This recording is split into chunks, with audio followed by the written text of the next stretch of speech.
What's up, everyone? FC here from E-MTBR, and I got some September 15 news for you guys. And I'm here in the office because it's kind of hot outside and at the workshop. So let's get into it. I'm going to use the desktop anyway to show you guys the news. And it's ranging from a $3,500 group set from Sram to specialized closing a research center, and also Giant and Merida having some tough times. All right, let's get into it. So the first piece of news is Sram has a special edition Eagle transmission group set called the 1987, and it costs, no, not $1987. It costs $3,500. $3,500. Insane.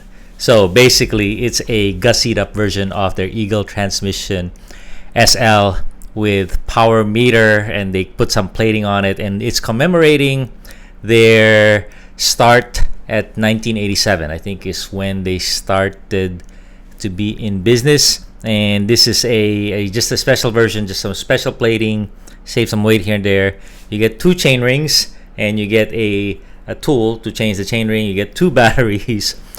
But this is what's wrong with mountain biking and why things are so expensive.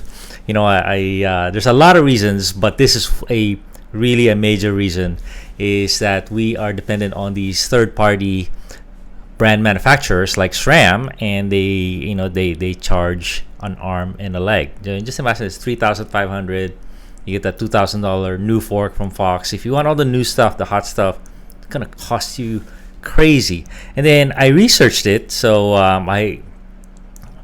there's nothing special about this. Just 1,987 units are being made, so they're confident they're gonna sell it, and they're only selling it direct on their website, so no middleman. Smart little buggers, huh? So what's going on here? So it's crazy, right? The price is crazy. $3,500, $499. But it turns out it's not that crazy, because they're charging about that much for a SRAM XX SL with power meter. And that's kind of what I'm using in my Specialized Epic right now. That is $3,000 for that thing. Crazy. Okay. So, and then, I doing a little bit of research, and where's the brakes? The brakes are not here. In the old days, we would get an XTR or an XT setup, and they would include hubs, they would include brakes, sometimes they would include pedals. And so now we're getting $3,500 for a lot less. There's no brakes. Their Maven brakes are $600, and there are no hubs. All you get is shifters, crank, chainring, derailleur. Crazy, huh? So that's what's going on, and I don't know what to think about it. I'm not that happy. I'm not that jazzed about it, because even in these hard times, they would dare charge this much. Okay, the second piece of news is HLC is closing their South Carolina distribution center. So HLC, if you don't know who they are, they're Hawley. If you're in the bike industry at all, there's 2 big gorillas in the space of distribution, and that is QBP and Hawley, or HLC. So they're closing a whole distribution center, South Carolina, and layoffs, delays in shipping. They're gonna consolidate everything in their Nevada distribution center. But something that's kind of interesting is they just closed their late last year or 2 years ago, after COVID, they closed 2 distribution centers. So, here, Texas and Pennsylvania, they already closed. And then there's a little clue on why this is happening, aside from the tough economy, of course. In 2022, a private equity firm, Middle Ground Capital, acquired HLC. Sound familiar? Private equity, they got into it, the owner sold out, and the private equity, they want their money, and they see they're not getting it, so they're just gonna whittle it down. Not only are they closing this, but they are re-strategizing. They're basically gonna whittle down to a lot less products, or a lot less brands. So they're saying the industry is changing, etc. They're saying goodbye to some incredible brand partners. Yada. So tough times for sure. Okay, so who is HLC? These are the players. QBP has $173 million of annual revenue, 612 employees. They have a lot of brands as well.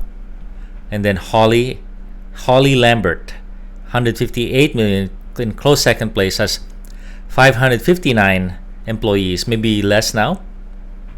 Okay. And then there's J&B Importers, Hans Johnson Company that gets a lot smaller, and BTI, Mary Sales. So, the two gorillas. I wonder how QBP is doing. They can't be doing that well. They have a lot of house brands as well, and none of them are thriving. Next piece of news I have for you guys is Giant and Merida have reported their earnings right before Taichung Bike Week in Taiwan. These are both Taiwanese companies. Ideal as well. So this is pretty bad. So Giant, which we know is one of the biggest in the world, their own brand, and they manufacture for everyone else. They are down. So 166 million is the revenue for August. Is that for 1 month? And they are down 26.7% from last year. That is crazy. That is insane. Just when we thought things were leveling out, that we've seen the worst of it, 27% year over year downturn in revenue is not good. I wonder what profit is like. Okay, Merida, which is its own brand and which is a huge owner of Specialized, is down 15.5% from last year. The last piece of news, perhaps this is the last piece of news, yes, is that Specialized is closing their innovation center in Auburn, California. So it opened last year. Oh man. And now they are closing it. I believe they have 20 employees over there, and super cool place. A lot of my friends went there, relocated and moved, and enjoying the quality of life in Auburn. But more importantly, they're doing better work over there because they have more rugged terrain, more rugged legal terrain in Auburn. So there's a bunch of rad dudes there that are shredding and making great product. But it's closing. And I think it's a big move big trend for Specialized to get everyone back in Morgan Hill, invest in Morgan Hill. They also closed a big office in Boulder, Colorado. A lot of the retool people were there, and I think they had one of the old Pearl Izumi offices. Experience Center in Bentonville closed, and also the Specialized, a bunch of employees in the retool, the fitting business. So they are consolidating, asking everyone to come back to the mothership in Morgan Hill. They're strengthening that place, and that's cool. I've been there. There's a lot of action in that place, a lot of energy. I think they are really hunkering down, getting back to basics, collaborating, and they know there are rough waters ahead. Thank God they have great e-bikes and great gravel bikes, because imagine if they didn't have that. If they relied on the old road bikes and all the old mountain bikes. Kind of hard to sell a $10,000 or $15,000 mountain bike right now. That's not an e-bike. So, but they are leaders in the e-bike, and they're doing well in gravel as far as I can tell. So that's kind of the news for you guys. Hope you don't mind this format for now. I think I can do a lot more if I'm just here in the office while I'm where I do a lot of my editing and my research. So I say goodbye to you folks. Hope you close out your summer with with a bang, but with some really good riding. Get the last of those road trips in, which I will as well. Okay, thanks a ton, everybody.